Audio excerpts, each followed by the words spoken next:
요즘 문정권이 하는 행태가 너무나 어이없는 일이 많아서 탄식하는 이들이 많죠. 김문수 지사도 그런 이들 중에 한 사람입니다. 문정권이 아주 대한민국의 가장 중요한 안보와 경제를 엉망진창으로 만들고 있기 때문에 탄식을 하는 우파 인사들이 많습니다. 김문수 지사가 페이스북에 올린 글, 첫 번째 글 보겠습니다.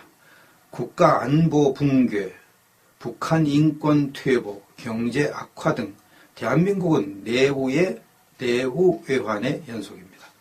안보가 붕괴되고 북한 인권이 퇴보되고 경제가 악화된다.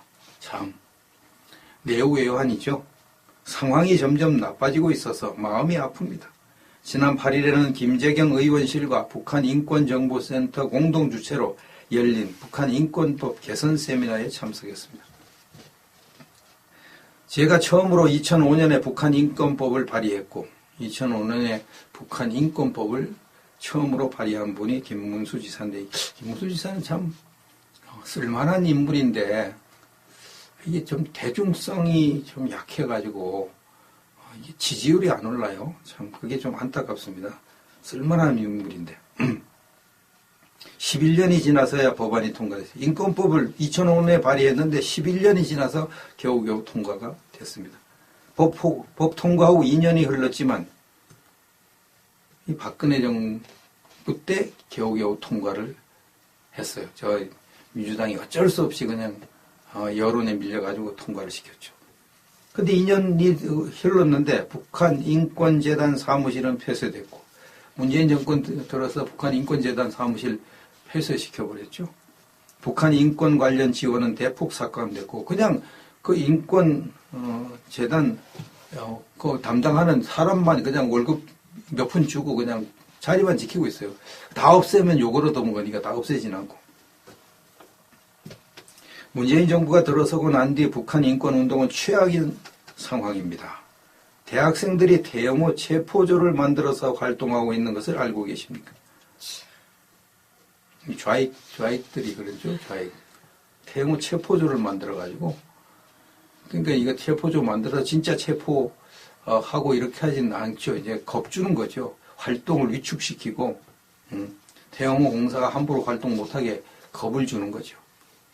참 나쁜 놈들이 도대체 북한으로 다 보내야 되는 놈들 아닙니까? 이런 대학생들이 북한의 노무현 소나무 앞에서 눈물을 흘린 통일부 장관 노무현이가 심은 소나무 앞에 가서 눈물을 흘렸다 그러잖아요. 친북 행태를 그냥 보인 북한 통일부 장관인가요? 북한 인권에 대해서 생각해 보셨습니까? 평양에서 열린 14행사에 참석하기 위해 우리 공군의 수송기 3대를 동원한 사실을 다들 알고 계실 겁니다. 국회에서 반드시 문제 제기해야 합니다. 공군 수송기 3대를 동원해가지고 평양에서 열린 행사에 참석했다. 거기 뭘 싣고 가서 포다 줬는지 누가 확인했나요? 이게 문재인 정권만 이렇게 어이없는 행동을 하는 게 아니고요. 한국교회 목회자들까지도 어이없는 행동을 합니다.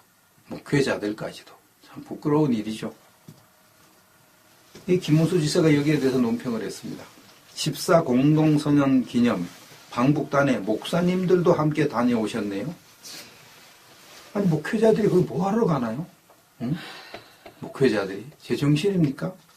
기독교에 대해서 가장 적대적이고 기독교를 원수로 여기는 원수 중에 원수고 아편 중에 아편으로 여기는 그 나라에 행사하는 행사에 뭐하러 가나요? 기독교 목회자들이.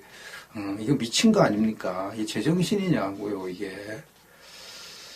제가 몇 가지 묻고 싶습니다. 첫째, 북한에 교회가 있습니까? 목사가 있습니까? 예배가 있습니까? 성경이 있습니까? 신앙의 자유가 있습니까? 없어요. 이거 다 가짜예요. 북한 탈북한 사람들이 북한에 있는 교회 가짜고 목회자 다 가짜라고 그러잖아요. 둘째, 북한에 가서 북한 종교 담당자에게 납치된 남쪽 목사님들 안부를 물었습니까? 석방을 요구하셨습니까? 지금 남쪽 목회자들이 북한의 그 탈북 동포들 돕다가 납치돼 있는데 거기에 대해서 물어봤냐고. 이 여기 북한에 이번에 간 목회자들을 한마디 입도 뻥끗하지 않고 왔겠죠. 셋째, 북한에서 성경을 가지고 있다는 이유만으로 수용소나 감옥에 갇혀서 박해받고 있는 성도들의 안부를 묻거나 선처를 요구한 적이 있습니까? 이번에 목회자들이 가서 북한에 있는 고통받는 성도들의 안부 묻고 선처 요구했을까요? 입도 뻥끗 안 하고 왔겠죠.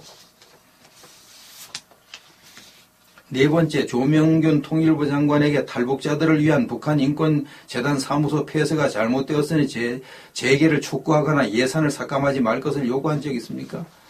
북한 인권재단 지금 거의 폐쇄시켜버렸는데 여기에 대해서 조명균에게 항의한 적이 있냐? 없을 겁니다. 가서 뭐 대접받고 거기에만 정신 팔려가지고 왔겠죠. 다섯째, 북한 핵 폐기만큼이나 북한 인권, 신앙의 자유가 소중함을 북한에서 발언 표현한 적 있습니까? 북한에 가서 북한의 인권과 신앙의 자유가 소중하다고 북한 사람들에게 말한 적 있냐? 말하긴 뭐래요. 이 14 공동선언 기념 방북단에 참가한 목회자들은 사상이 좀 의심스러워요. 사상이 불구죽죽한 사람들이 갔을 가능성이 많고요. 그런 사람들이 아니라면 어리석은 사람들 중에 어리석은 사람이 거기에 갔겠죠. 그런 목회자들이. 어리석은 목회자들이. 왜 그들이 어리석은 사람인가? 나는 뭐 사상이 불구죽죽하지 않다. 나는 진짜 목회자다. 이런 사람은 그건 어리석은 사람이죠. 한마디로 바보죠. 바보. 왜 그렇습니까? 하나님이 뭐라고 그랬습니까? 악한 자를 가까이 하고 도와주는 것은 하나님의 미워하시는 바라고 그랬잖아요. 그 성경에 다 나와 있잖아요. 목회자가 성경도 안 읽나요? 응? 역대하 19장 2절 말씀.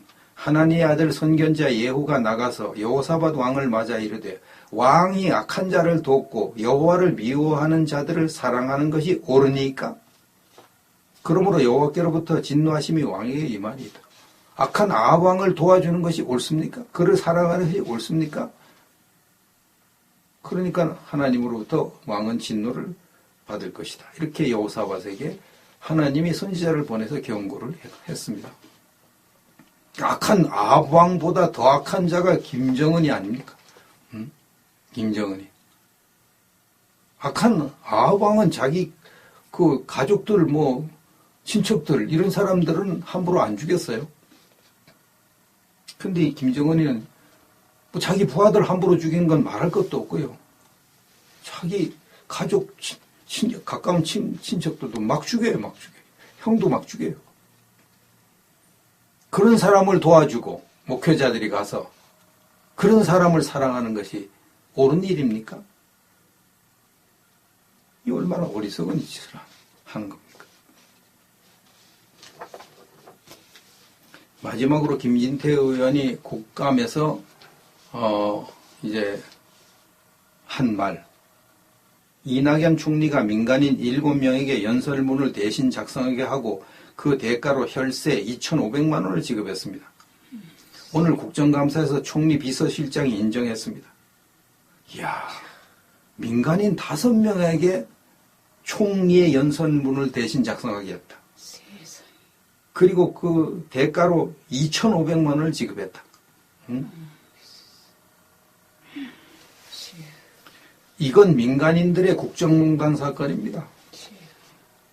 최순실이죠. 최서원이 드레스덴 연설문 수정했다고 대통령 탄핵까지 했는데 이건 뭐가 다른가요? 최서원이가 대통령 연설 표현을 좀 다듬어 줬다고 국정농단을 했다고 최서원도 박살내고 박근혜 대통령도 박살냈습니다. 그런데 이낙연이는 민간인 7명에게, 한 명도 아니고 7명에게 자기 연설문 대신 작성하게 했고 그리고 돈까지 줬어요. 돈까지. 2,500만 원 돈까지 줬어요. 이게 국정농단 아니고 뭐가 국정농단? 당장 잡아넣어야죠. 당장 이 민간인 7명 국정농단한 걸로 다 잡아놓고 이낙연이 당장 파면시켜야죠. 자, 이제 이낙연 총리가 답변해야 할 차례입니다. 특검을 할지 국정조사를 할지. 이 독재 좌파들은 내로남불의 아주 전형적인 인물들이죠. 자기가 하는 건 다 옳아요. 남이 하는 건 무조건 불륜이요. 무조건 불법이고. 우리나라의 이 독재 좌파들의 악행이 도를 넘고 있습니다. 도를 넘으면 하나님이 심판하시죠. 그럼 도를 넘는데도 하나님이 이들을 심판하지 않으시면 그럼 하나님은 사표를 내야죠.